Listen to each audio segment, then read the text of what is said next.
په دا فلسطین کې دا مسلمانان دي، د دې څه جرم دی، څه ګناه ده؟ هل تنقمون منا الا ان آمنا، بل دشمنی نسته بغیر د دې څه چې مسلمانان دي، بغیر د دې څه چې ایمان والا دي او خپل خاوره خپل مځکه خپل ځای دی، نو نه په چا تجاوز کړي نه په چا باندې.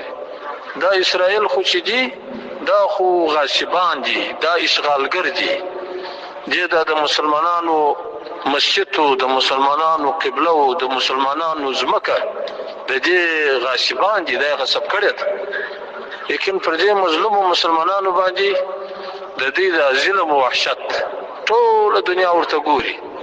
موږ ته اوس داسې یقیني ده لیدلې موږ نه دي، داسې راته یقیني ده لکه دا اوس چې موږ سره ناست سره ګورو دا د اسرائیلو ظلم دغسې راته یقیني دی که نه، او ټولې دنیا ته داسې یقیني دي.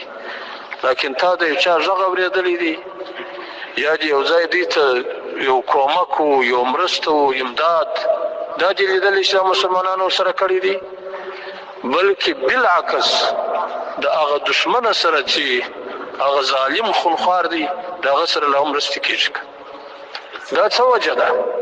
دا د مسلمانانو د اختلاف وجه ده. مسلمانانو اختلاف کافرانو ته دا موقع په لاس ورکړه چې یو له منځه وړي، یو له منځه وړي.